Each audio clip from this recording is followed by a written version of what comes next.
It took us a little over 2 hours to get to the trailhead. It's parked for Villager Peak, and it is so windy and hot outside. I'll throw whatever the temperature up is. But it's about 13 miles and about 5,000 feet of elevation gain is what we're expecting.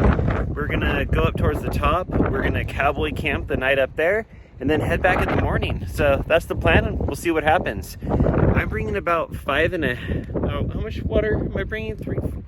4.7 liters, and I believe Andy's bringing 6. So that's what we're starting with. We'll see what we end up with.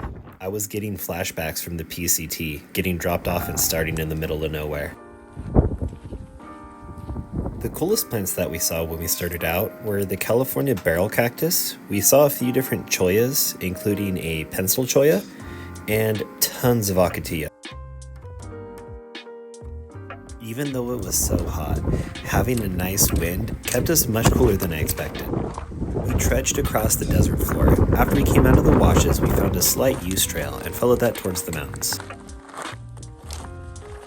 The trail was definitely difficult to follow. However, there were a ton of cairns, and they were actually really helpful for this hike. Shout out to the homie Andy, always finding the most random remote hikes. We're about 3 miles in, or 3 miles, I'm dreaming, bro. We're about 2 miles into the hike so far. We're just taking a break for a few minutes. It's about 93 degrees outside and pretty windy, so we're just kind of taking our time, moving a little bit slow through the bottom here. So it was pretty easy navigating across the bottom. Once we found the trail, we were able to kind of stick to it. There's tons of cairns along the way. Once we hit this big wash, right before you started the climb though, it's almost directly straight across, and that was a little bit harder to find. And once you hit the side of the mountain, it's just like a small little faint use trail way up. So it's pretty bouldery. It gets a little bit narrow there, so if you're pretty comfortable on trails and stuff, you'll be fine, but it's definitely a lightly used trail for sure. As you can already tell from the audio, there was a ton of wind, and we saw this dust devil out in the distance.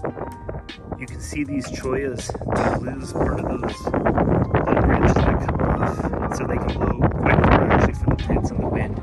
I think it's part of the dispersal strategy of the plant to kind of spread itself, but keep your eyes open. I know the desert's not for everybody. However, I love it and I find the plants so cool. This is probably a good time to remind everyone to like, comment, and subscribe. I'm pretty sure this is a velvet ant. It's actually a flightless wasp, and damn do those stings hurt.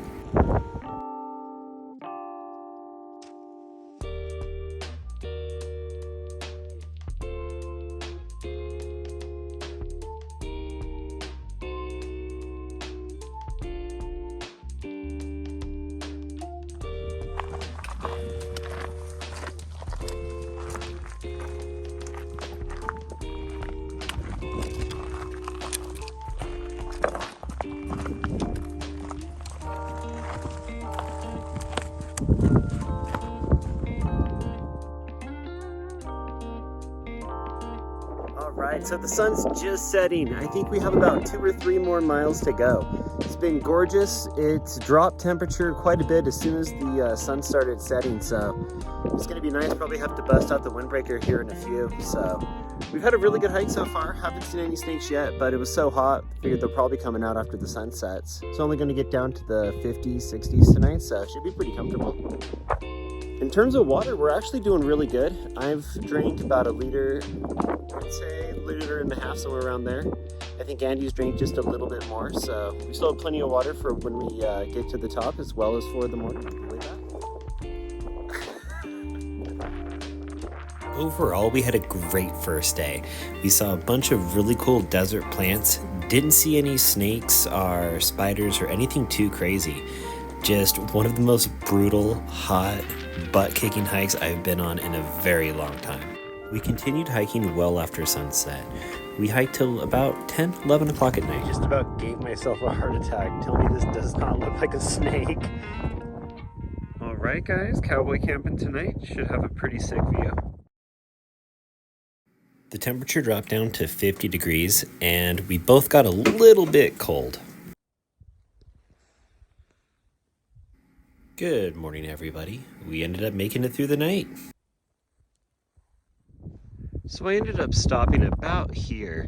Andy's gonna jump on and keep going for about another hour, turn around and come back. So I'm holding tight and gonna wait for him.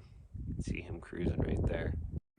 I actually had to attend a Zoom class, and this was the only place I had internet on the whole hike.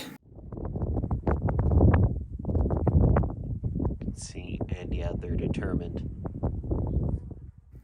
So Andy hit the top, tagged the peak, and turned around, and we started our hike back. We were excited to finish up this hike and get back to the AC.